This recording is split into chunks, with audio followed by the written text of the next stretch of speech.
자, 지난주 분량서부터 합쳐서 지금 하려고 오늘 이렇게 준비를 했고요. 그래서 그러다 보니 이사야 33장서부터 말씀을 나눠야 될 것 같습니다. 자, 여기 제목은 심판에서 구원, 메시아와 새로운 시대로라고 이제 제목을 잡을 수 있겠고요. 33장부터 39장까지 유다의 심판과 구원에 대해서, 그리고 이제 40장부터는 내용이 바뀝니다. 그래서 40장부터 66장 마지막까지를 우리가 이사야 후반부라고 부릅니다. 그때부터 이제 위로, 여호와의 종, 그리고 전 세계적인 구원, 새 언약 백성, 참된 예배, 새 하늘과 새 땅에 대해서 이제 언급을 하면서 이제 맞춰지게 됩니다. 그래서 제가 또 추가 자료로도 드렸고 지난주에도 말씀드렸지만 이 이사야서는 요한계시록의 구조와 굉장히 많이 닮아 있다라는 것을 한 번 더 언급을 하고요. 자, 33장서부터 39장까지, 1장서부터 39장까지가 이제 전반부라고 말씀을 드렸는데 여기까지는 아직 여전히 심판에 대해서 이제 강조를 합니다. 그래서 아수르의 위협과 히스기야 왕의 사건, 이런 사건들이 들어있고, 바로 우리 이번 주일에 말씀을 들었던 내용에 포함되는 그런 부분이기도 하죠. 자, 그리고 바벨론 포로, 39장은 바벨론 사절단 방문을 통해서 유다의 미래 포로기를 예고하고, 심판에서 구원으로 넘어가는 전환점의 역할을 하게 됩니다. 자, 그런데 이 다음에 히스기야가 교만하고 어리석은 행동을 하게 되는데 한번 좀 장별로 이야기할 때 살펴보도록 하겠습니다. 자, 그리고 이제 후반부라고 할 수 있는 40장부터 66장까지 이사야서는 강력한 위로에 대해서 이야기합니다. 그래서 시작부터 내 백성을 위로하라, 위로하라라는 말씀으로 이제 시작이 되는 것을 보시게 됩니다. 그리고 어떻게 그 위로가 주어질 것인가, 하나님의 백성들을 어떻게 하나님께서 위로하신다는 것인가 라고 얘기했을 때 보면 여호와의 종을 보내주실 것이다라고 이야기를 합니다. 여호와의 종. 그게 첫 번째로는 페르시아의 왕인 고레스를 종이자 메시아로서 나타내십니다. 근데 이제 궁극적으로는 나아가서 완전한 위로, 예수 그리스도를 메시아로 오게 하셔서 완전한 위로를 얻게 할 것이다라는 그런 이야기로까지 확장이 되게 됩니다. 그래서 결국 66장까지 마지막 새 하늘과 새 땅 창조, 또 계시록의 마지막 부분과 굉장히 닮아 있죠. 그 이야기를 하시면서 자, 우리가 여기서 다시 한번 기억해야 될 것은 성경의 통일성입니다. 성경의 통일성. 어떤 사람들은 성경이 구약과 신약이 완전히 다른 내용이다. 이렇게 말씀하시는 분들이 있는데 그렇지 않은 것이죠. 우리가 믿는 것은 신구약이 다 예수 그리스도에 대해서 말씀하고 있는 하나의 책이다라는 것을 우리가 주지하실 때 이사야서에서부터 이미 복음이 제시되고 있었구나. 신약에서만 복음이 제시된 것이 아니라 구약에서도 이미 충분하게 제시와 회복 그것들을 말씀하고 계셨다라는 것을 이야기해 볼 수 있겠습니다. 자, 그래서 33장 장별로 이제 다시 보실 텐데요. 자, 장차 영광스러운 왕 메시아를 보게 될 것이다라는 것을 이야기를 해 주십니다. 그래서 예루살렘이 영원한 회복에 이르게 될 것이다라고 이야기를 합니다. 영원한 회복. 자, 그래서 평화롭고 안전하며 흔들리지 않는 성읍이 될 것이다. 자, 그날에는 육체의 질병과 재해 문제가 모두 해결이 되어서 완전한 하나님 나라의 모습이 예표됩니다. 이게 이제 계시록에서 마지막에 이야기하는 그 모습과 너무나 닮아 있죠. 자, 보편적인 파괴와 진노, 모든 나라와 민족을 향한 하나님의 심판이 있다. 반드시 그 심판이 있다라는 것입니다. 자, 그 가운데 바벨론뿐만 아니라 에돔도 역시 마찬가지로 34장에서는 하나님의 특별한 진노의 대상으로 묘사가 됩니다. 그래서 밤낮으로 꺼지지 않는 불꽃과 같이 완전하고 회복 불가능한 멸망을 겪게 될 것이다 라고 이야기하면서 어, 사탄의 하수인과도 같은 모든 악한 세상의 세력의 대표자로서 에돔이 등장을 하게 됩니다. 그래서 예언의 확실한 성취, 이사야의 모든 예언은 하나님의 입에서 나온 것이고 하나도 빠짐없이 반드시 성취될 것이라고 강조를 하게 됩니다. 자, 이제 35장이 중요하다라고 말씀을 드렸었습니다. 이전에. 35장이 왜 중요하냐면 사막의 샘이 되어 그 찬양, 그쵸? 우리가 잘 알고 있는 찬송가, 그 찬송가의 이제 배경이기도 하고요. 중요한 것은 예수님께서 그 요한의 제자들이 찾아와서 오실 그이가 당신이니까라고 물어봤을 때 말씀하셨던 그 근거가 되는 가장 명백한 본문. 맹인의 눈이 밝아지고 귀머거리가 귀가 열리며 저는 자가 사슴같이 뛰고 벙어리가 노래할 것이다. 이 이사야 35장의 말씀을 근거로 해서 말씀드렸던 것이다라고 말씀을 드렸었어요. 그래서 예수 그리스도의 공생의 사역에서 예수님께서 인용하셨던 그러한 장의 내용이다라는 것을 또 35장에서 이야기를 해주고 있습니다. 그래서 무엇이냐? 오실 그이가 내가 맞다라고 말씀하셨다라는 것이죠. 구약에서 말씀하셨던 그 여호와의 종 메시아가 내가 맞다라고 말씀하신 것입니다. 자, 그리고 그것을 그분을 통해서 영원한 기쁨과 영원한 회복이 있게 될 것이다라는 것을 선언하는 것이죠. 자, 이사야 39장 36장부터 39장까지 아수르 침공 그리고 히스기야의 대응에 대해서 히스기야 스토리가 이제 이어지게 됩니다. 우리가 주일에 설교에서 들었던 부분들이죠. 자, 사네립이라고 하는 아시리아의 아주 강력한 왕이 쳐들어왔습니다. 이미 북이스라엘은 멸망한 지 한참 전이고요. 이제 유다의 견고한 성읍들을 다 점령을 하는데 우리가 그때 박물관 가서 보셨죠? 라기스라고 하는 성이 어떻게 잔인하게 점령이 됐는지. 그리고 나서 테일러 프리즘 말씀하셨죠. 우리가 다 박물관에서 보셨던 유물이었습니다. 테일러 프리즘.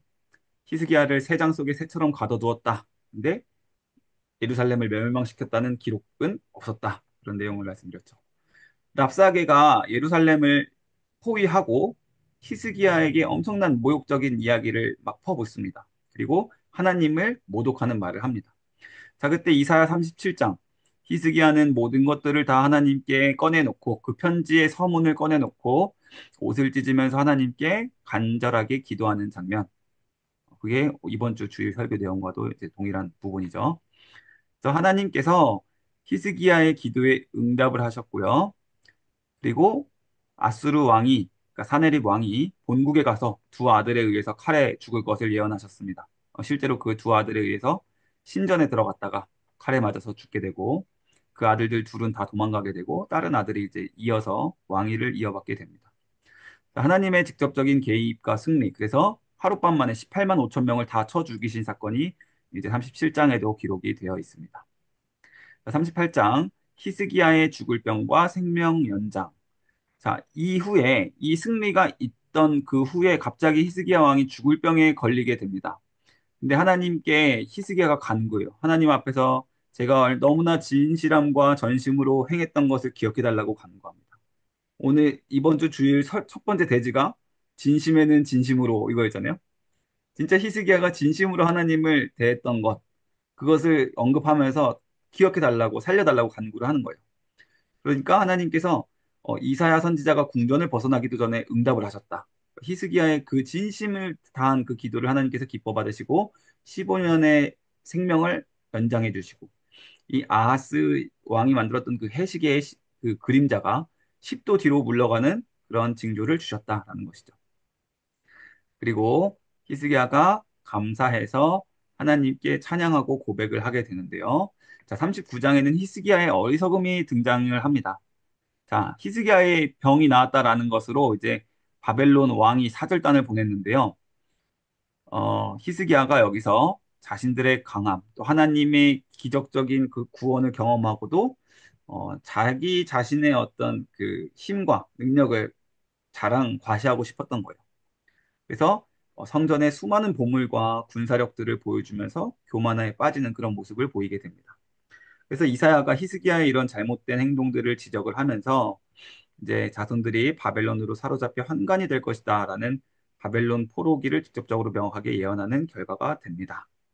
실제로 그 일이 문자 그대로 성취가 됩니다. 자, 그래서 40장 후반부라고 말씀을 드렸었습니다. 40장서부터 내 백성을 위로하라, 내 백성을 위로하라라는 소망의 메시지로 이제 바뀌게 됩니다. 심판은 이제 심판의 이야기보다 소망이 중심을 이루는 그리고 여호와의 길을 예비하라. 외치는 자의 소리가 광야에 서 있고 여호와의 길을 예비하는 자가 그 대로를 평탄하게 하라라는 이 말씀. 신약에서 세례 요한의 사역을 그대로 어, 이 이사야 40장을 근거로 요약을 하고 있는 것을 우리가 발견하게 되죠. 자, 이 모든 육체는 풀과 같고 들의 꽃과 같은 인간의 아름다움 이런 것들 이제 말씀이 40장에서 이야기됩니다. 푸른 마르나 이런 말씀들 그렇죠? 이사야 40장에서 기록이 된 것이죠. 자, 그리고 시온에 전하는 아름다운 소식이 있다라는 것입니다. 그래서 복음을 선포하라라는 명령이 주어지게 됩니다. 그 복음은 자비로운 목자처럼 오실 하나님, 하나님께서 자비로운 목자로 오셔서 백성을 인도하실 것이다. 이게 바로 누구를 상징하는 걸까요? 자비로운 목자로 오실 예수 그리스도를 네, 상징하는 것이죠. 자, 그래서 이렇게 이어지게 되고요. 41장, 내일 제 설교 본문이기도 한데요. 하나님께서 아무리 세상이 요동하고 두려움 가운데 있을지라도 두려워하지 말라. 내가 너와 함께한다. 라는 약속을 주시는 말씀이라고 볼 수 있겠습니다. 그래서 하나님께서 두려워하는 이방 민족들과는 다르게 자신의 종 이스라엘에게는 두려워하지 말고 너와 함께 있을 것이다. 너를 내가 붙들 것이다. 라는 임마누엘의 약속을 주십니다. 그리고 동방에서 일으킬 자, 예수님을 예표하는 고레스라는 인물을 보내줄 것이다라는 것을 이제 말씀을 하시고요. 자, 그때 대적들이 패배를 하고 연약한 자들이 강하게 된다. 자, 너 버러지 같은 야고바라는 말씀이 있거든요. 41절에 보시면, 41장에 보시면 버러지가 이제 지렁이 같은 야곱이야 이런 뜻인데 그런 연약했던 야곱이 하나님에 의해서 강해지고 산들을 부수고 언덕을 겨와 같이 만들 것이다. 하나님의 능력이 인간의 약함 가운데서 온전히 하나님께서 강하심을 드러낼 것이다라는 그런 말씀이 41장에서 주어지게 됩니다. 42장서부터 이제 여호와의 종의 노래라라고 볼 수 있겠습니다. 42장은 여호와의 종의 노래라라고 이제 우리가 보통 부르는데요. 내가 붙드는 나의 종, 내 마음에 기뻐하는 나의 택한 사람이다라고 이야기를 하시고 그에게 성령을 부어주신다라고 하나님께서 말씀을 하십니다. 자, 그리고 우리가 좋아하는 말씀이죠. 상한 갈대를 꺾지 아니하며 꺼져가는 등불을 끄지 아니하고 그 찬양 우리가 참 좋아하는 찬양이죠. 그것이 바로 내가 보낼 여호와의 종 메시아께서 하실 사역이 그것이다. 상한 갈대를 꺾어버리지 않으시고 꺼져가는 등불도 꺼버리지 않으시고 그 연약함을 들어서 강하게 쓰실 것이다라는 것을 말씀합니다. 그리고 그 사역이 이방, 열방에게 미칠 것이다. 바로 예수님의 사역을 두고 하는 말씀이시죠. 자, 그래서 창조주 하나님의 권위와 종의 언약적인 사명, 다시 백성의 언약, 이방의 빛, 맹인의 눈을 밝히고 갇힌 자를 이끌어낼 것, 그 모든 것들이 예수 그리스도로 인하여 성취될 것을 말씀을 하십니다. 자, 그리고 이제 새 일을 알리겠노라라고 선포를 하십니다. 새로운 역사, 새 언약과 이어질 수 있는 새로운 구원 역사가 펼쳐질 것을 약속을 하십니다. 자, 그럼에도 불구하고 하나님의 종으로서 사명을 받았음에도 영적으로 아직 눈멀고 귀가 먹어 있는 이스라엘의 비참한 상태를 또 동시에 꼬집으시면서 심판을 말씀하시고 돌아오라라고 회복에 대해서 다시 말씀을 하시는 거예요. 그래서 이 심판은 그들이 결국 멸망하게 되는 그 심판은 그들의 죄를 깨닫게 하고 하나님께로 돌이키게 하려는 하나님의 목적이다라는 것을 다시 한번 언급을 하십니다. 그러니까 심판이 없어지진 않아요. 이 백성들이 깨닫지 못하기 때문에 심판이 있을 것입니다. 그런데 그 심판을 지나고 난 뒤에 단련된 후에는 정금같이 하나님께 다시 나아오는 그런 목적을 갖고 있다는 것을 언급을 하고 계십니다. 자, 두려워하지 말라. 내가 너를 구속하였고 심판이 있을 것이고 포로 생활을 하게 될 것이지만 아직 포로기는 아닙니다. 겪게 될 이스라엘 백성에게 두려워하지 말라 내가 너를 구속하였다. 내가 너를 지명하여 불렀나니 너는 내 것이라. 라고 확고한 소유와 언약 관계를 강조를 하십니다. 환난 중에도 너와 함께 하실 것이다. 라고 말씀을 하시고 너 이스라엘은 보배롭고 존귀하며 사랑스러운 나의 백성들이다. 라는 것을 다시 한번 생각하게 해주시면서 심판이 있을지라도 그것을 잊지 말라라고 말씀하시는 거예요.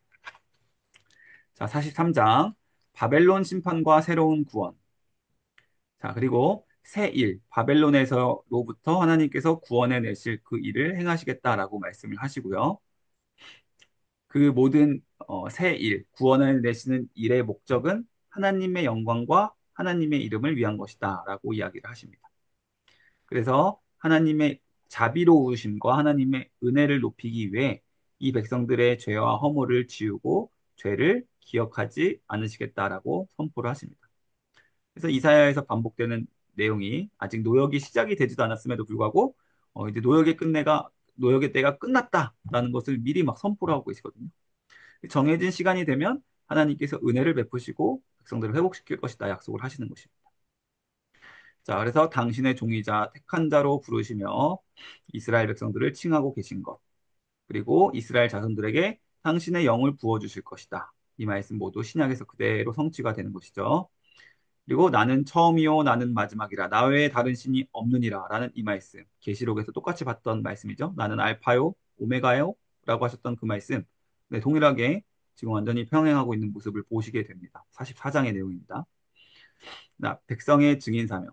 그러한 가운데 하나님의 은혜를 깨닫게 된 백성들이 이후에 하나님의 참되심을 증언하는 증인으로서의 역할을 다시 한번 상기를 받게 되는데, 자, 이것이 이제 마지막에 신약에서 예수님께서 우리에게 주신 지상 사역으로서 오늘까지 이어지고 있는 우리의 사명이 되는 것이죠.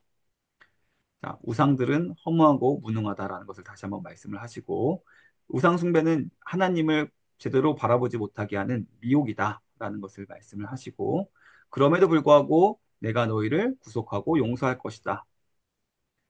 그 용서는 내 목자를 통해서 이루어지게 될 것이다라고 또 고레스를 언급을 하세요. 자, 이 당시 아직 페르시아 제국에서 이 키루스라고 하는 황제가 나타나기 약 150년 전에 이미 이 시대가 이 기록이 먼저 고레스라는 이름이 기록이 되었다라는 것을 말씀을 드린 바가 있었습니다. 자, 그리고 고레스도 기름 부음 받은 자 메시아라고 불리게 됩니다. 이 말씀은 고레스를 통해서 이스라엘 백성들이 아무 대가 없이 아무런 값도 치르지 않고 구원을 받았던 것. 그것이 훗날 예수 그리스도를 통해서 이 백성들이 아무 값도 치르지 않고 오직 전적인 은혜로 구원받게 될 것을 상징하는 것이다라고 말씀을 드릴 수 있겠습니다. 자, 값없는 구원, 고레스가 포로들을 값없이 놓아주는 것이 하나님의 구원이 인간의 공로나 대가와 상관없는 은혜로 주어진다라는 것을 보여주는 것이다. 굉장히 중요한 부분이죠. 우리가 하나님 앞에 어떠한 막 열심과 우리가 하나님 앞에 예쁨 받을 짓을 많이 해서 하나님께서 우리를 구원해 주신 게 아니다라는 것이. 고레스가 정말 아무런 물론 고레스는 나름대로의 이제 정치적인 계산이 있었겠지만 아무런 값을 요구하지 않고 그들을 해방해 준 것처럼 예수 그리스도께서도 우리를 예수 그리스도를 믿는 자들은 아무런 값 없이 예수님께서 값을 지불하시고 은혜를 베풀어 주신다라는 것이죠. 자, 숨어 계시는 구원자 하나님. 하나님께서 때로는 인간의 이해를 뛰어넘는 방식으로 일하시지만 결국에는 자신을 나타내어 구원하시는 분이다라는 것을 예전에 우리가 이야기를 했었습니다. 그래서 메시아 은닉 이런 것들을 이제 이야기를 했었죠. 자, 하나님께서는 숨어 계신 것 같으나 하나님의 살아계심을 드러내지 않으시는 것 같으나 반드시 때가 되면 하나님이 살아계심을 나타내게 하신다라는 것을 이야기했습니다. 숨어 계시는 구원자는 땅끝의 모든 백성들에게 돌아와 구원을 받으라고 초청을 하고 계십니다. 그래서 모든 인류를 향한 하나님의 구원 의지 그거까지 이제 함께 45장에서 보실 수 있겠고요. 46장에 또다시 바벨론의 몰락에 대해서 말씀을 하십니다. 그 바벨론을 대표하는 이 벨이라고 하는 신, 그리고 느보라고 하는 신, 이 우상들의 멸망에 대해서 이야기를 하고요. 또 하나님의 백성들을 하나님께서 친히 지고 가신다라고 이야기를 합니다.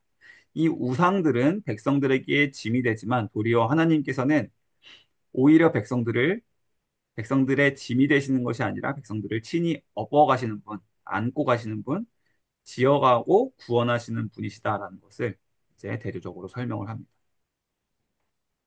46장. 나의 뜻이 설 것이니 내가 나의 모든 기뻐하는 것을 이루리라. 하나님께서는 반드시 이 일들을 하나님의 작전 가운데 이미 정해두셨고 하나님의 뜻은 반드시 설 것이다라는 것을 이야기합니다. 실제로 그 모든 일들이 하나님의 뜻대로 섰습니다. 자, 동방에서 독수리로서 예언된 또 고레스의 이름이 또 등장합니다. 다시 한번 고레스를 지칭하는 그리고 궁극적으로는 예수 그리스도를 지칭하는 것이다.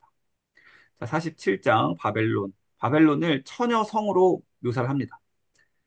마치 음녀 바벨론이 계시록에서 심판되는 것과 아주 동일한 또 평행 구절을 이루는 부분이라고 볼 수 있겠습니다. 음녀 바벨론이라고 이제 계시록에서는 묘사를 하고 있죠. 자, 그리고 그들이 몰락을 당할 것이다. 영원한 심판, 오만과 교만의 대가로 심판을 받을 것이고 피할 수 없는 그 파멸로 철저한 파멸을 예고하고 있는 말씀 47장에서 또 이어지게 됩니다. 자, 그 가운데 여전히 불순종하고 있는 이스라엘 백성들을 향해 하나님이 다시 한번 어, 말씀을 하시고 이 모든 예언들을 통해서 이 백성들이 결국 내가 참 하나님이신 것을 알게 될 것이다 라고 이야기를 하시면서 구원의 길을 열어두십니다. 당신의 이름과 영광을 위해서 백성을 진멸하지 않고 오래 참으실 것을 강조하고 있는 부분입니다. 고난의 목적 역시 백성을 단련시키기 위한 것이다라고 다시 한번 48장에서 이야기를 하고요. 자, 이 고난 후에 하나님께서 다시 구원하실 것인데 아까도 말씀드렸다시피 하나님의 이름과 하나님의 영광을 위하여 그 일을 행하실 것이다라고 이야기를 합니다. 자, 또다시 고레스라는 이름이 등장을 합니다. 고레스라고 하는 자 굉장히 이제 많이 등장을 하죠. 역시 아직 고레스가 페르시아 역사 가운데 아직 등장하지 않았음에도 불구하고 하나님께서 이 모든 것들을 예언하셨다라는 것이. 자, 하나님은 백성에게 유익을 주고 올바른 길로 인도하기 위해서 이 말씀들, 심판의 말씀들을 주셨다라는 것을 강조하고 있고요. 다시 한번 경고, 해방이 되어서 돌아오리라라는 약속과 함께 악인에게는 평강이 없다라는 최종적인 경고를 통해서 죄악된 길에서, 우상 숭배하던 길에서 돌아오라라고 말씀을 하십니다. 자, 태에서부터 나를 부르셨고 내 어머니의 복중에서부터 내 이름을 기억하셨사오며라고 이야기하면서 그렇게 여호와의 종이 등장을 하게 될 것인데 아주 메시아적인 인물이다라는 것을 이제 이야기를 합니다. 이 49장도 역시 메시아 종의 노래다라고 볼 수 있겠습니다. 자, 그리고 이제 이 부분이 이제 중요한데요. 이 메시아 여호와의 종이 궁극적으로 할 일은 이스라엘의 회복은 오히려 작은 일이다. 이방의 빛이 되어서 나의 구원을 땅 끝까지 이르게 하게 될 것이다라고 선언을 합니다. 이미 구약의 이 시대에서 복음이 전 세계로 확장되어 나아갈 것을 이미 이사야서 49장에서 여호와의 종의 노래 가운데 등장하게 되었다라는 것이죠. 자, 그런데 그 종은 고난을 받아서 죽게 될 것이다라는 것이 이제 또 이어집니다. 왕들과 고관들조차 그러나 그를 경배하게 될 영광스러운 날이 올 것이다. 사람들에게 멸시받고 미움을 받지만 모든 사람들이 많은 권세자들이 그를 경배하는 날이 올 것이다. 자, 시온의 탄식과 하나님의 깊은 사랑. 하나님이 자신들을 버리셨다고 느끼는 시온의 절망에 대해서 어미가 어찌 자식을 잊겠느냐라고 말씀하시면서 어미가 자식을 잊지 않는 것보다 더 강렬하고 변치 않는 사랑으로 자, 이런 말씀이 있었죠. 너를 내 손바닥에 새겼고 너의 성벽이 항상 내 앞에 있나니라고 강력하게 위로하시는 말씀을 주십니다. 자, 이렇게 확실하게 구원할 것임을 다시 한번 강조를 해주시고요. 자, 종의 순종. 자, 50장. 이 부분이 이제 좀 이제 중요한 내용들이 계속 이어지죠. 종의 노래가 계속 이어집니다. 자, 이 종이 고난을 받게 되는 이유는 죄와 허물 때문이다라는 것이요. 백성들의 죄와 허물 때문이다. 자, 주 여호와께서 학자들의 혀를 내게 주사 곤고한 자를 도와줄 줄을 알게 하시고 아침마다 깨우치심으로 거역하지 않고 뒤로 물러가지 않으며. 자, 이 말씀이 이제 중요한 말씀이신데 예수님께서 하실 예수님의 구원 사역 중에 하나, 제자들을 가르치시고 많은 무지한 백성들에게 하나님의 말씀을 선언하실 선지자로서의 역할을 하실 것을 이야기하고 있는 부분이죠. 자, 그 다음에 이 부분 중요한 부분인데요. 자신을 때리고 모욕하는 자들에게 등을 맡기고 뺨을 내어주는 이 고난과 수치. 예수님께서 마치 도살장에 끌려가는 양처럼 잠잠하게 모든 고난을 감내하실 것을 먼저 말씀을 하고 있고요. 자, 이 가운데 스스로를 의지할 것이 아니라 여호와를 경외하고 종의 목소리를 들어라라고 하나님께 다시 이야기하고 계십니다. 종의 목소리를 청종해라. 자, 51장 구원자 하나님을 바라보라. 자, 그래서 구원자 하나님을 바라볼 때 영적인 부흥과 구원이 있을 것이다. 51장에서 말씀하고 계시고요. 사람과 세상을 두려워하지 말라라고 말씀을 하고 계십니다. 자, 그리고 자, 이 부분 또 나오죠. 출애굽 때 홍해를 가르시고 애굽을 심판하셨던 하나님 그 능력을 회상하면서 구속받은 자들이 슬픔과 탄식 없이 노래하며 기쁨으로 시온에 돌아올 것을 약속한다. 자, 이게 바로 모세의 노래다라고 지난번에 말씀을 드렸었죠. 모세의 노래. 이 부분 이제 계시록에서 반복되는 부분이기도 합니다. 자, 출애굽 때 홍해를 가르시고 애굽을 심판하시자 모세와 백성들이 홍해를 건너고 불렀던 바로 그 노래. 영원한 구원의 노래를 하나님의 백성들이 부르게 될 것을 이미 이사야에서 한 번 더 예언을 하고 있다는 것이죠. 자, 그래서 고난이 역전이 되고 또 위로를 받게 될 것이다라는 것이 이야기가 되고 있습니다. 자, 아름다운 옷을 지어다 52장에서 이야기를 합니다. 자, 옷을 입는다라는 것이 이제 중요한 표현인데요. 옷을 입는다. 자, 예수 그리스도의 의의 옷을 입는 회복의 상징인 것이죠. 옷을 입는다라는 것은요. 더러운 죄의 옷을 버리고 예수님의 의의 옷을 입는 것을 상징하는 표현입니다. 자, 그리고 그래서 부정한 자, 죄를 가리는 거룩한 옷을 입지 않은 자. 자, 이게 우리 신약에서는 한 왕의 결혼잔치로 이제 묘사가 되고 있죠. 왜 너는 예복을 입지 않았니? 라고 했을 때 그들이 쫓겨나 슬피 울며 이를 갈미 있으리라. 그 옷을 입는 그 예복을 입는 일이 굉장히 중요하다는 것을 이야기하는데 그때 그 옷을 입는 것, 예복을 입는 것 역시 예수님의 의를 덧입는 것, 예수님을 믿는 믿음으로 의를 덧입어야 된다라는 것을 이야기하는 것입니다. 또 다시 한번 하나님의 무상 구원에 대해서 이야기를 하십니다. 너희가 값없이 팔렸으니 돈 없이 속량되리라. 하나님의 은혜로 아무 대가 없이 구원받을 것이다라고 이야기를 하고 있는 거예요. 오직 믿음으로 우리가 어떤 행위로 이뤄낸 것이 아니라 열심으로 이뤄낸 것이 아니라 믿는 믿음으로 은혜를 받아서 구원받게 될 것을 먼저 말씀하고 계시고요. 자, 이 부분 우리가 좋아하는 말씀 중에 하나죠. 좋은 소식을 전하며 평화를 공표하며 복된 좋은 소식을 가져오며 구원을 공포하며 시온을 향하여 이르기를 내 하나님이 통치하신다는 자의 산을 넘는 발이 어찌 그리 아름다운가. 그렇죠? 예, 복음 전파의 아름다운 사명을 노래를 하고 예언을 하고 계십니다. 또 오늘날 우리가 이런 일들을 하고 있는 것이죠. 이스라엘로부터 시작됐지만 예수 그리스도의 구원의 빛이 우리에게 비춰져서 우리에게도 그 복음 전파가 되어서 우리도 다른 사람들을 복음 전파하는 이 사명을 감당을 하고 있고 주님은 그것을 보고 너무나 아름답고 기쁜 기뻐하시는 것으로 받으신다라는 것입니다. 자, 그래서 모든 인류가 하나님의 구원을 보게 될 것이다 라는 것을 이야기합니다. 자, 이때 모든 인류는 진짜 모든 사람들이 다 구원받는다는 것이 아니라 하나님께서 선택한 모든 사람들이 다 빠짐없이 하나님께 돌아오게 될 것이다라는 것을 말씀하는 것입니다. 자, 하나님의 백성은 세상과 구별된 삶을 살아야 합니다. 자, 그 사명을 가지고 구별된 삶을 살아야 한다라는 것을 생각해 볼 수 있겠고요.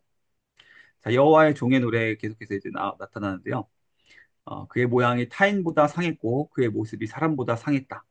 그러니까 완전히 그가 어, 우리에게 회복을 갖다 주고 우리를 구원하고 이제 열방을 구원의 길로 이끌 그 종인 결국에 대속을 통해서 이렇게 구원을 베푸게 될 것이다라는 것을 이제 이야기하면서 53장으로 이어지게 되죠. 우리가 좋아하는 53장입니다. 중요한 고난받는 종의 노래. 종의 노래 가운데서도 이제 제일 중요한 것이죠. 우리가 전한 것을 누가 믿었느냐? 여호와의 팔이 누구에게 나타났느냐? 누구에게 나타났느냐? 바로 메시아에게 나타났다라는 것이죠. 근데 그 메시아가 이 땅에 강한 왕으로 군림하는 왕으로 오신 게 아니라 고난받는 종의 모습으로 온다라는 것을 아주 강력하게 선포하는 53장. 가장 중요한 말씀 중에 하나죠. 자, 종의 비천한 탄생과 외모. 자, 이것이 나타내는 것이 무엇일까요? 예수님의 비천한 모습입니다. 마구간에서 태어나신 예수님. 그리고 몫으로 너무나 평범한 가정에서 또 사람들에게 괄시받으면서 사역하게 되실 예수님의 모습을 가리키는 것이에요. 연한 숨같고 마른 땅에서 나온 뿌리 같아서 고운 모양도 없고 풍채도 없은즉 우리가 눈으로 봤을 때 흠모할 만한 아름다운 것이 없도다. 그것이 바로 예수님을 묘사하는 말씀이죠. 그래서 예수님의 겸손한 탄생과 외적인 매력 없음을 연상시킵니다. 그리고 철저히 멸시당하고 고난받으실 것이다. 사람들에게 버림받고 멸시당하고 고통과 질병을 깊이 경험하는 자로 묘사가 됩니다. 자, 참고로 우리가 지금 이사야에서 몇 가지 살펴본 고난받는 종 또는 메시아의 종 노래들 가운데 수많은 장들은 히브리인들은 이 부분을 삭제해서 가르쳐요. 실제 음, 유태인들이 지금 이 이사야 전부 다 가르치지 않아요. 이 고난받는 종 이사야 53장에 대해서 모르는 유대인들이 지금 엄청 많습니다. 랍비들이 이 부분들을 자기들끼리 사내들이 내서 정해서 이 부분 빼자 이렇게 정해버렸어요. 그러니까 모르죠. 이 고난받는 종 이 노래에 대해서 막 사람들이 막 말을 해주고 이게 설명하는 게 누구겠느냐라고 막 크리스천들이 가서 물어보는 말이 있는데 난 이런 본문 처음 본다. 토라에 이런 내용 없다. 다 막 이러더라고요. 이게 결국에 이야기하는 게 예수 그리스도인데 유대인들이 이것을 가르치지 않는다라는 것이 좀 충격이죠. 자, 근데 이제 여기서 이제 고난을 왜 받는 것인가라고 했을 때 이제 53장에서 이러한 말씀하죠. 우리의 질고를 지고 우리의 슬픔을 위해서 고난당하시는 것이다.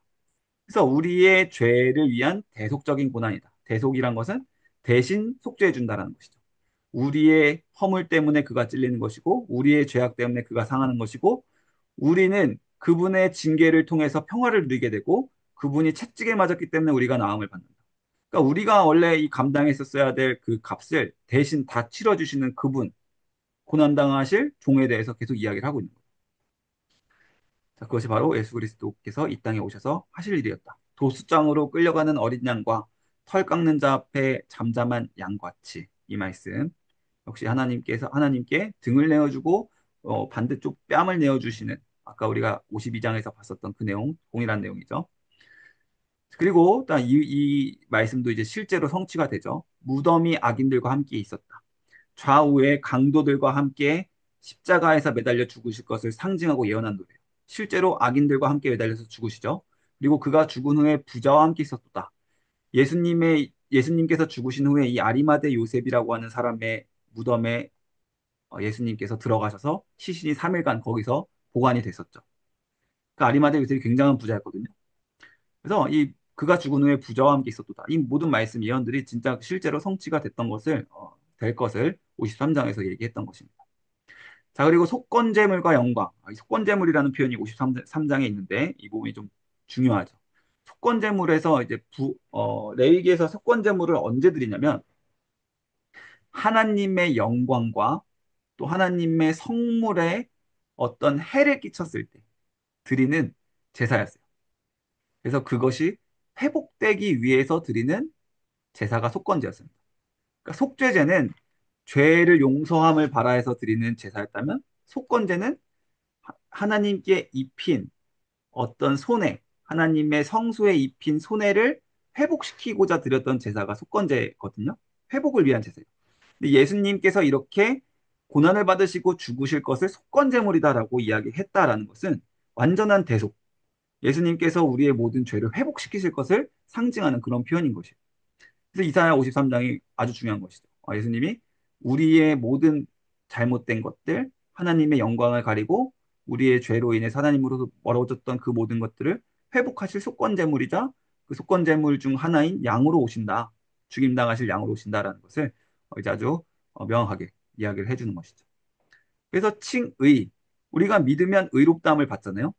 그 의롭다함의 그 근거가 속건제물로 오신 예수님으로부터 온다라는 것이에요. 속건제물이 회복을 가리키는 제사이기 때문에 우리가 믿으면 회복되는 거예요. 의롭다함을 받는 것입니다. 그래서 이 이신칭이 믿음으로 의롭다함에 이른다라는 이 말씀 53장에서 우리가 발견할 수 있는 내용이다라고 볼 수 있겠습니다. 자, 그래서 그 일을 통해서 54장에 이제 어떤 일이 일어나게 되느냐? 홀로 된 여인의 자식이 남편 있는 자의 자식보다 많을 것이다. 그래서 예수님의 그 속건제물로 인해서 많은 사람들이 의롭다 여김을 받고 그들을 통해서 복음이 전파되고 남편 있는 자의 자식보다 많게 된다. 전 세계로 믿는 자들이 퍼져 나가게 된다라는 것을 이야기를 합니다. 하나님의 백성이 하나님께서 하나님의 백성들의 남편이 되어 주실 것이다. 아까 여기 위에 홀로 된 여인이라고 돼 있었죠. 그러니까 하나님을 떠나 있었던 백성이 하나님의 남편 되심으로 인해서 회복을 되고 친밀한 언약 관계로 들어간다는 것을 이야기를 합니다. 그 화평이 불변할 것이다라고 이야기를 하시고요. 또 영광스러운 미래에 대해서 말씀을 하십니다. 하나님이 완전하게 보호할 것이다. 자, 55장 다시 한번 값없는 구원의 초청과 영원한 언약. 누구든지 올 수 있는 누구든지 예수님을 믿기만 하면 은혜로 구원받을 수 있을 것이다라고 보편적으로 초청합니다. 그래서 오라 너희 목마른 자들아 물로 나아오라. 자, 우리 지지난주에 이 예수님을 생수로 굉장히 묘사하고 있는 부분들을 우리가 봤었죠. 물로 나와오라. 예수 그리스도께서 생수를 주신다. 돈 없는 자도 오라. 너희가 와서 사 먹되 돈 없이 값 없이 와서 저들 사라. 이게 무슨 말이에요? 공짜로 얻게 될 것이다라는 것이죠. 공짜로 먹는다. 값 없이 먹는다. 누구든지 와서 믿으면 그 구원을 받게 될 것이다. 다윗의 자손으로 오실 메시아를 통해서 이 영원한 언약이 다시 한번 회복이 될 것이다라는 것을 이야기하고요. 그를 통해서 이방 민족들까지도 하나님께 나와서 구원에 동참할 것이다 이야기를 합니다. 그래서 너희는 여호와를 만날 만할 때 찾으라. 가까이 계실 때 그를 부르라라는 우리가 좋아하는 말씀이 여기 기록이 되어 있죠. 와서 찾으라는 거예요. 부르라. 값없이 주겠다. 믿음으로 부르짖으면 구원받는다라는 것을 다시 한번 확실히 약속을 하고 계신 것입니다. 자, 56장부터 66장 마지막 부분까지. 자, 그래서 이방인들도 예수님의 그 복음을 통해서 회복될 것, 언약 공동체에 포함될 것이다 라고 이야기하면서 예루살렘 성전이 만민이 기도하는 집이 될 것이다. 이제 아주 중요한 말씀이시죠. 예수님께서 비둘기 그 판매하는 그 상들을 다 엎으시면서 내 집은 만민이 기도하는 집이 될 거야 라고 그 상들을, 장사하는 사람들의 상들을 엎으시면서 하셨던 그 말씀 바로 여기 등장합니다. 56장. 자, 57장 우상숭배 죄악과 회개하는 자에게 임하는 평화에 대해서 말씀하고 있고요. 자, 58장에서 진정한 금식이란 단순히 밥 안 먹고 음식 끊는 게 아니다라고 이야기합니다. 사회적인 약자를 해방하고 공의를 실천하고 사랑을 나누는 행동. 진짜 예수님에게 그 공짜로 값없이 구원함을 입은 자로서 세상과는 다른 구별된 모습을 보여야 된다. 그게 내가 바라는 진짜 금식이다. 너희가 챙겨야 될 것, 너희 목들 챙겨야 될 것을 챙기지 않고 너희가 받았던 그 구원을 정말 은혜로 여긴다면 약한 자들도 그렇게 어, 보살피고 하라. 그것이 내가 진짜 인정하는 진짜 금식이다라는 말씀이 이 58장에 들어있는 것이죠. 그것이 빛과 소금 된 자로서 해야 될 일이다라는 것입니다. 59장 죄악으로 인한 분리와 하나님의 구원.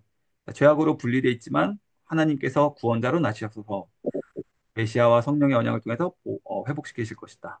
60장 그래서 시온이 영광스럽게 부흥하게 될 것이다. 하나님이 영원한 빛이 되어 주실 것이다. 역시 또 빛에 대해서 이제 강조를 하죠. 요한복음에서 굉장히 강조하고 있는 빛입니다. 자, 이사야 61장 성령으로 기름 부음 받으신 메시아 이렇게 이야기를 합니다. 62장 시온의 새 이름을 주신다라고 하는데 시온에게 뭐라는 새 이름을 주시냐면요. 헵시바 나의 기쁨이 그에게 있다라는 뜻의 이름의 헵시바 그리고 뷸라 결혼한 자라는 새 이름을 주십니다. 우리 작년에 겨울에 우리 세은이가 어, 그 크리스천 역할을 감당했었던 그 천루역정 마지막 부분에 가시면 이제 뷸라의 땅이 나오죠. 그죠? 천국에 들어가기 직전에 뷸라의 땅이 이제 결혼한 자가 된다라는 거죠. 예수님이 진짜 가까이 문 앞에까지 다가오신 헵시바 다 이제 그 천루역정에서 나왔던 이름들이죠. 자, 이런 영광스러운 새 이름을 주실 것이다라고 이야기합니다. 그래서 예수님께서 신랑이 되어 주실 것이고 교회 너희는 신부가 되어서 이제 나와 영원하게 행복한 그런 관계 속으로 들어갈 거야라는 것을 이제 이야기를 해주시는 겁니다. 하나님의 보복과 백성들이 탄원하는 장면들 등장을 하고요. 또 하늘을 가리고 강림하셔서 백성들이 부르짖는 그런 장면들이 등장을 하고 이제 마지막 65장과 66장 새하늘과 새 땅 창조 계시록의 마지막 부분과 너무나 동일한 부분이죠. 새하늘과 새 땅 신천지 이 좋은 이름을 뺏어간 신천지 여기 등장을 다시 하게 되고요. 참된 예배와 영원한 새 시대가 열릴 것이다 라는 말씀으로 이사야가 끝나게 됩니다. 그래서 모든 민족과 언어가 다른 자들을 모아서 당신의 영광을 보게 하실 것이다. 이방인 중에서도 제사장을 삼는 그날이 올 것이다. 새로운 영적 공동체인 교회의 탄생에 대해서 예언하시는 말씀인 것입니다. 자, 이렇게 이제 이사야가 끝나게 됩니다. 다시 한번 말씀드리지만 이사야는 요한계시록과 또 요한복음, 그래서 제5복음서라고도 불릴 정도로 많이 왔다 있다라는 것을 한번 더 마지막까지 이렇게 생각을 해보실 수 있겠습니다. 자, 이제 우리가 이제 중요한 예레미야, 또 예레미야 역시 대선지자죠. 이사야와 예레미야의 운명, 그것을 이제 나중에 히브리서를 통해서 다시 한번 정리를 해보도록 하겠습니다. 예레미야는 이제 오늘 20장까지 장별로 개관은 안 할 것이고요. 일단 예레미야 전체적인 내용을 한번 이 중에 우리가 어떤 내용을 기억해야 될지를 먼저 좀 살펴보고 배경에 대해서 좀 살펴보도록 하겠습니다.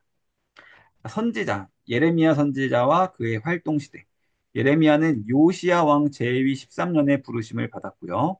이 요시야 왕이 종교 개혁을 할 때 예레미야에게 많은 영향을 받았다라는 것이죠. 그래서 요시야는 굉장히 선한 왕이었고 종교 개혁을 단행했고 이스라엘 그 남유다를 회복시키는 데 힘을 썼었어요. 그런데 이제 충고를 무시하고 애구방 느고와 싸우다가 이제 전사했던 안타까운 왕이었죠. 자, 이 당시 이제 유다가 열강의 틈바구니에 있었다라는 것을 우리는 왕하라든지, 그쵸? 열왕기하 이런 내용에서 다 살펴봤던 내용이죠. 자, 요시아가 죽고 나니까 유다가 혼란에 빠졌습니다. 선했던 왕, 막 개혁을 이뤄내고 하나님께서 막 능력을 주실 것 같은 그 왕이 갑자기 죽어버렸어요. 그러니까 이제 여호와스와 여호야김이 차례로 이제 왕위에 올랐는데 이들은 예레미야의 말을 듣지 않았습니다. 결국 하나님의 정말 예언처럼 이스라엘이 망하는 그런 테크로 나아가게 되는 그런 장면이 이제 등장을 하게 되는 것입니다. 자, 요시야 왕이 애굽 왕 느고와 싸우다가 무깃도에서 전사를 합니다. 유다는 혼란스러운 국제 정세 속에서 어려운 시기를 맞이하게 됩니다.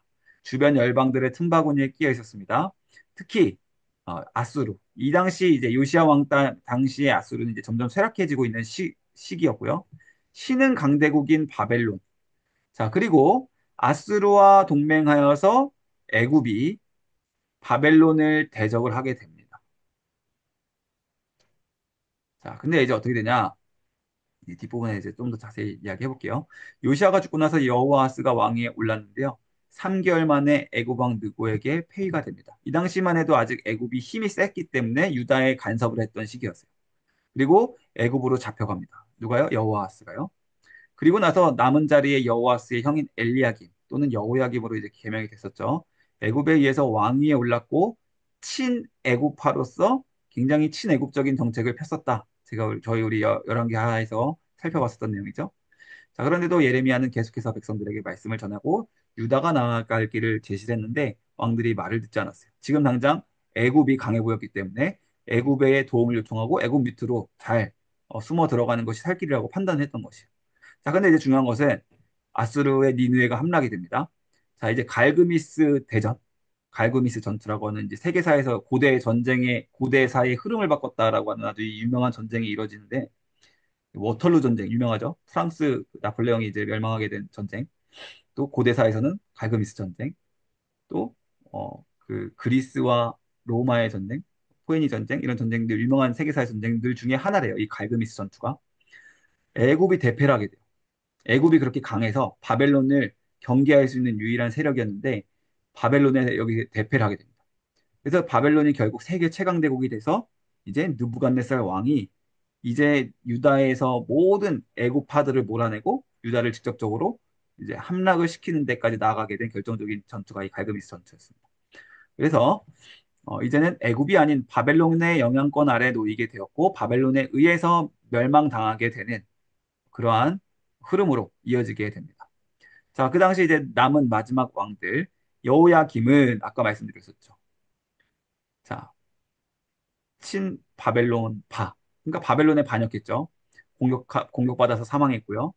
자, 여호야긴이 석 달 만에 바벨론에 항복했고 끌려가서 시드기야를 왕으로 세웠는데 역시 시드기야도 바벨론에 반역을 해보려고 하다가 결국 유다는 멸망을 당하게 됩니다. 자, 여호야김은 예레미야의 말을 듣지 않고 바벨론을 섬기는 대신 그들에게 반역하는 선택을 했습니다. 자, 예레미야는 경고했어요. 여호야김 바벨론을 섬겨. 그게 하나님의 뜻이야. 너희들은 바벨론의 포로가 될 것이라고 하나님이 선포하셨어라고 그런 말씀을 선언을 했거든요. 근데 여호야김은 왕으로서 그 말을 듣지 않았죠. 그래서 비참하게 죽임을 당합니다. 여기 보면 나귀같이 매장을 당했다. 성 밖으로 시체가 던져지고 나귀같이 매장을 당했다라고 이야기를 합니다. 자, 그리고 예레미야의 예언이 담긴 두루마리를 불태우는 죄를 범한 왕이 바로 이 여호야김입니다. 하나님의 말씀을 가벼이 여긴 것이죠. 자, 그 다음에 여호야김이 죽은 후에 그의 아들 여호야긴이 왕위에 올랐는데 3개월 만에 바벨론에 항복했고요. 자, 바벨론으로 유배를 당하게 된 왕입니다. 그래서 우리가 잘 기억할 수 있는 그 왕이죠, 여호야긴. 그리고 나서 그 자리에 삼촌이었던 시드기야를 앉히게 됩니다. 그리고 시드기야는 끝까지 또 예레미야 말을 듣지 않고, 자, 여기 보시면 예레미야가 시드기야에게 바벨론에게 항복하는 것이 살 길이다. 하나님의 뜻은 바벨론의 포로가 되는 것이다. 라고 이야기를 했는데 시드기야가 끝까지 그 말을 듣지 않고 있다가 나중에 두 눈이 뽑혀서 죽게 되는, 두 눈이 뽑혀서 끌려가게 되는 그런 내용을 바벨론의 두 눈이 뽑혀서 유배되는 비극을 맞이하게 되고 이로써 시드기야를 마지막 왕으로 남유다도 완전히 멸망당하게 됩니다. 자, 근데 이제 그 멸망당했던 땅에 예루살렘이 함락되고 난 후에 자, 느부갓네살 왕이요. 유다 땅에 남은 유대인들, 아직 끌려오지 않고 남아있는 유다인들이 있었는데 그들을 통치하기 위해서 그달리아라는 총독을 세웠습니다. 근데 아직도 여전히 남아 있었던 반바벨론파 또는 친애굽파라고 할 수 있는 이 사람들이 이 그달리아 총독을 죽여버렸어요. 느부갓네살 왕이 세운 고위직 관료를 죽여버렸어요. 그러니까 이제 이 유다인들이 어떻게 이제 큰일 났다. 우리 어떡하냐? 이러고 있었는데 예레미야 선지자가 남아 있어라. 애굽으로 도망치지 말라라고 분명하게 경고를 했어요. 그런데 어, 끝까지 말을 듣지 않고 예레미야 선지자까지 잡아가지고 애굽으로 피신했다라는 말씀이 우리가 어, 열왕기 하에서 이어 봤었던 내용이죠. 자, 그렇게 돼서 이제 애굽으로 망명을 선택을 하게 되고요. 예레미야도 그들에게 끌려가서 애굽으로 이주하게 됩니다. 그리고 어떻게 되냐? 나중에 죽게 됩니다. 애굽에서. 자, 애굽에서도 그들의 끈질긴 불순종에 대해서 계속 경고를 했고요. 자, 그러나 그들은 끝까지 듣지 않습니다. 이제 그 뒤에 대해서 이제 전승을 좀 잠깐 이야기를 할게요. 자, 이러한 이야기입니다. 예레미야 이야기는 이러한 왕들의 배경을 가지고 있는 상황에서 예언이 성취되었음에도 불구하고 동시대 사람들에게 전혀 환영받지 못했다. 이 변절자, 나라를 배신한 아주 나쁜, 그렇죠? 매국 노아도 같이 여겨졌던 선지자였어요. 예레미야. 뭘 자꾸 항복을 하래. 끝까지 싸워야지. 이런 선지자였다라는 것이죠. 그가 받았던 취급이 어땠을지를 우리가 생각해 볼 수 있겠죠. 그럼에도 하나님께서는 강력하게 그를 계속 세우셔서 심판을 말씀하십니다. 자, 제사장의 아들 hil기야의 아들로 태어났고요. 내가 너와 함께하여 너희를 구원하리라라고 말씀을 주셨습니다. 자, 살구나무와 끓는 가마의 환상, 일찍 꽃을 피우는 경계의 나무로 깨어 계시다라는 이름과 비슷한 발음을 가지고 있는 이 살구나무. 그리고 끓는 가마 환상, 끓는 가마로 북쪽으로부터 임할 파괴적인 심판. 이 북쪽이 바로 바벨론을 상징하는 것이. 바벨론에 의해서 너희들이 멸망될 것이다라는 것을 이 미리 예언을 하셨다라는 것이죠. 자, 애굽이었다면 남쪽으로부터 끓는 물이 쏟아졌겠죠. 그것이 아니라 그러게요.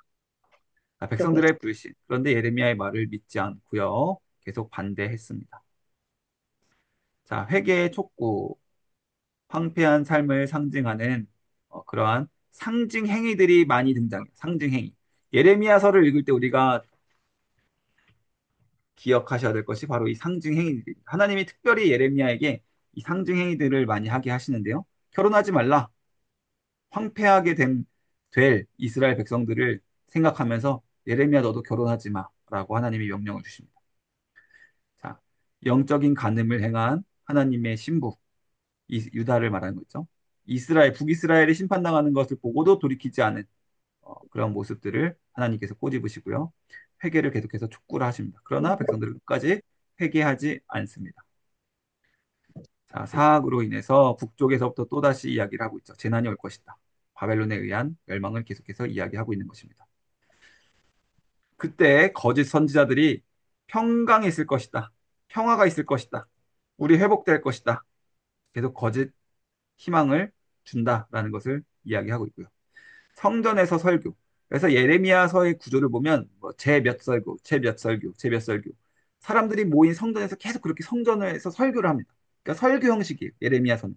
설교 형식으로 하나님의 심판과 회복에 대해서 또 회개에 대해서 선포하는 그런 내용들로 구성이 되어 있어요.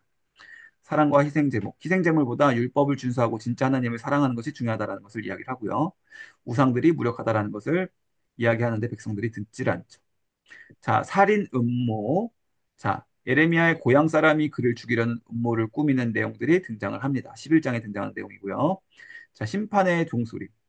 자, 예레미야는 자신의 고통과 절망 속에서도 하나님께 간구하며 직무를 계속해 나가고요. 심한 박해와 고난을 겪었습니다. 자, 이 심판의 종소리에 대해서 선언했다는 이유만으로 박해와 고난을 겪었다라는 것이죠. 자, 그런데 하나님께서 회복시켜 주시고 내가 내게로 돌아오면 내가 너를 내 앞에 다시 세우실 것이다. 라고 약속의 말씀을 주시는데 역시 백성들이 듣지 않습니다. 자, 메마르고 열매 없는 생활, 결혼하지 말라고 했던 명령처럼 예레미야 삶 자체가 유다의 절망적인 상태를 상징하는 행위였다. 상징 행위 기억해 주시면 되고요. 토기장이 비유를 들어 토기장의 비유. 토기장이가 귀하게 쓸 그릇, 뭐 천하게 쓸 그릇, 그리고 백성을 깨뜨리고 다시 만들 권한이 다 있는 것을 말씀하고 있고요. 자, 이 오지병이라는 게 이제 옹기죠. 골수에 사무치는 저주와 깨진 옹기.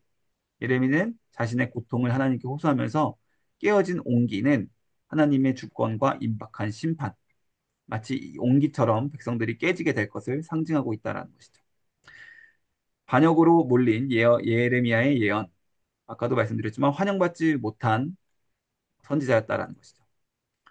자, 예레미야는 자, 오히려 바벨론을 통해서 유다를 심판하실 것이고 바벨론에 항복해라라고 했던 이유만으로 이제 시드기야에게 박해를 받게 됩니다. 비애국적인 행위로 비난도 받게 되고요. 당시 백성들에게. 자, 예레미야는 다윗 왕조의 멸망을 예언하면서도 다윗에게서 의로운 가지, 새로운 메시아가 나올 것이다라는 메시아 예언도 하게 됩니다. 참된 예언과 거짓 예언, 악한 무화과와 또 거짓 선지자들을 이렇게 비유하면서 말씀하는 내용이 있고요. 하나님의 진노의 잔. 하나님의 진노의 잔이라는 것은 이제 계시록에서도 중요하게 표현이 됐었고 우리가 이사야에서도 살펴봤었던 표현입니다. 열방이 하나님의 진노의 잔을 마실 것이다. 하나님의 심판을 받을 것이다라고 이야기를 합니다. 자, 예레미야의 성전 설교 7장과 26장, 특별히 성전 설교 중요한 요청은 그를 죽음의 위기로 몰아넣게 됩니다. 그런데 하나님이 구해 주십니다. 자, 바벨론의 멍에를 매는 것이 하나님의 뜻이다라는 것을 강조했습니다. 자, 기쁨과 환희의 목소리. 예언 심판뿐 아니라 회복과 위로의 메시지를 같이 전했다라는 것을 이야기합니다. 새로운 언약. 자, 이 부분이 이제 중요한데요. 새로운 언약에 대해서 말씀하고 있다라는 것이죠. 이사야에 이어서 예레미야도 역시 새로운 언약에 대해서 말씀하고 있는데요. 내가 이스라엘 집과 유다 집에 새 언약을 맺으리라. 이렇게 지금 끔찍한 심판의 예언을 말씀하시면서 동시에 새로운 언약을 맺으실 것이다 약속을 하신 것이요. 그리고 율법이 백성들의 마음의 기록이 되는 그날이 올 것이다라고 이야기를 합니다. 자, 이 히브리서는 이 예레미야의 새 언약이 예수 그리스도를 통해서 성취되었음을 명확하게 선포하기도 합니다. 그러니까 히브리서 8장, 10장 말씀을 보시면 예수 그리스도를 통해서 새 언약이 이루어졌다. 예레미야에서 등장했던 요 새 언약이라는 것이 예수 그리스도를 통해서 이제 성취가 되었음을 강조를 합니다. 요 히브리서와 이렇게 연결점을 가지고 있다라는 것을 한번 생각해 보실 필요가 있고 마지막에 히브리서에서 또 중요한 표현 하나 또 살펴보도록 하겠습니다. 자, 미래의 회복, 다시 사는 땅이 있을 것이다. 풍요로운 약속이 주어진다. 미래의 회복을 하나님이 동시에 약속을 하셨다라는 것이요. 자, 희년. 희년이 무슨 년이죠?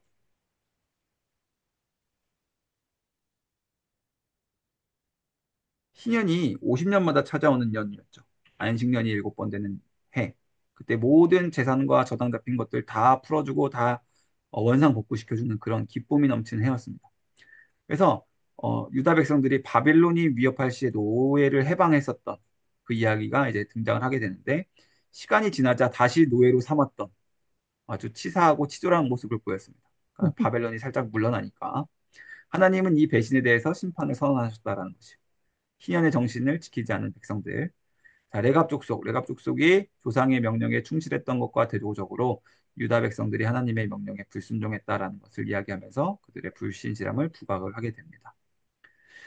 자, 이제 마지막 부분이에요. 예루살렘의 함락과 애굽으로 망명. 자, 왕의 경멸. 여호야김 왕은 예레미야 예언이 기록된 두루마리를 불태워서 아까 봤었던 부분이죠. 하나님의 말씀을 경멸했다라는 것을 이야기했었고요. 자, 예레미야가 그리고 이어서 감옥에 갇혀고 박해를 당했습니다. 또 시드기야 왕은 그의 명령을 듣지 않고요. 또 백성들이 애굽으로 망명할 때 그들과 동행하며 경고를 이어나갔습니다. 사실상 끌려간 거였다 그랬죠. 자, 예레미야의 고통과 비극적인 삶은 계속되었는데 그는 하나님이 주신 특별한 계시인 말씀을 붙들었으며 그의 예언이 역사상 하나하나씩 성취가 되었다. 여기 하나가 더 있네요. 11번. 애굽과 그 외 열방들. 예레미야는 열방의 선지자로 부르심을 받았으며 애굽, 모압, 암몬, 에돔 등 여러 나라에 대한 심판 예언을 선포했다. 그것이 이제 46장서부터 52장에 이어지는 열방에 관한 심판 내용들이 이제 이어지게 됩니다. 그리고 이스라엘은 바벨론 포로에서 구원받을 것이다 약속을 했고요. 이사야와 이제 비슷한 부분이죠. 자, 구속의 의와 교체될 수 있는 심판. 하나님의 구속적인 행위에 의해서 하나님 이 백성들이 회복될 것을 다시 한번 이야기합니다. 예루살렘 함락과 여호야긴 왕의 석방에 대한 예레미야의 예언 성취는 하나님 말씀의 신실성을 입증을 합니다. 자, 이 부분 여호야긴 왕이 석방이 될 것이다. 자, 이 부분이 이제 중요하죠. 근데 이로부터 계속해서 다윗의 후손들의 명맥이 남아있게 되기 때문에 근데 그 예레미야의 예언이 진짜 성취가 되죠. 그렇죠? 그래서 이 여호야긴 왕이 석방이 되면서부터 다윗의 대가 끊기지 않고 예수 그리스도까지 이렇게 나오게 된다라는 것을 우리가 말씀에서 살펴봤습니다. 자, 오늘 이제 이사야와 예레미야, 이사야를 정리를 했고 예레미야 괴간을 살펴봤는데 아까 말씀했던 히브리서와의 연결성 중에 이런 내용이 있어요. 히브리서 11장 37절에 보시면 돌에 맞고 또 톱으로 켜이고 이런 부분이 나오거든요. 그러니까 믿음의 선진들이 어떤 고난을 겪었는지 나열하고 있는 부분이에요. 히브리서 11장 37절이. 근데 이 두 표현이 중요하다라는 것이죠. 돌에 맞고 톱으로 켜이고. 자, 이게 오늘 우리가 살펴봤던 두 대선지자들의 마지막 죽음을 묘사하는 표현이에요. 그래서 우리가 전승을 따르면 이사야는 어떻게 죽었다라고 기록이 되어 있습니까? 전승을 따르면 톱으로 켜여서 죽였습니다. 그러니까 이사야가 나중에 문하세 왕 때죠. 악한 왕 중에 한 명이었던 문하세 왕 때에 이거는 이제 성경 말씀에 나오는 것은 아니고 이제 전승을 따른 것입니다. 근데 도망을 다니다가 빈 나무에 숨어 있었던 때가 있었대요. 근데 이제 문하세 왕이 이사야를 죽이기 위해 그 나무를 톱으로 켜라. 그래서 그 나무를 톱으로 잘리면서 이사야가 같이 잘려 죽었다. 이제 이런 이야기가 이제 이사야의 이제 마지막으로 초대 교회에서는 이 내용이 전승을 알고 있었고 요것을 이렇게 묘사한 것이 아니겠는가라고 이제 이야기를 하는 것이요. 자, 돌에 맞아 죽은 운명 누구일까요? 우리가 또 한 명 살펴봤던 오늘 마지막 선지자 예레미야죠, 예레미야. 예레미야가 마지막에 애굽으로 끌려갔다 그랬잖아요. 근데 애굽에서도 계속 유다 백성들에게 심판에 대해서 선언했다. 그런데 결국 동족들에게 돌에 맞아 죽습니다. 이 전승에 기록된 내용. 그래서 오늘 그 히브리서 21장 37절에 나온 돌에 맞고 톱으로 켜이고 이 모습을 보면 우리가 딱 이 두 명의 대선지자들이 떠오르게 되는 것이죠. 예레미야와 이사야. 이 사람들이 이렇게 죽었다고 알려져 있지? 라는 것을 우리가 생각해 볼 수 있는 것이죠.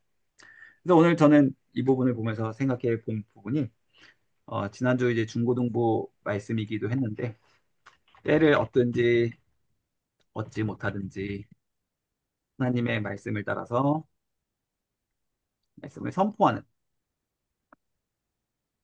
사명에 대해서 우리가 생각해 봐야 될 것이 아닌가라는 것을 잠깐 생각을 해보았습니다.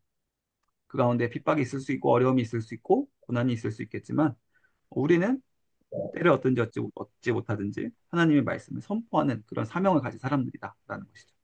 그런데 하나님께서 그 모든 것들을 다 기억하고 계신다. 우리가 받는 어려움들 기억하고 계시고 다 갚아주실 것이다라고 약속하시는 그런 말씀처럼 다시 한번 떠오르게 됐습니다.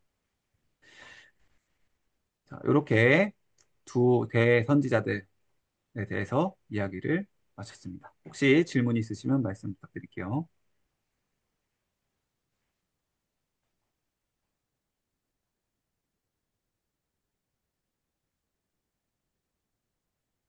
자, 내용이 너무 길죠. 저희가 지금 2주치를 한꺼번에 하다 보니까 좀 호흡이 빠르고 간략하게 넘어간 부분들이 많습니다. 자, 오늘 부분에 질문이 없으시면 지난 2주 중에서 혹시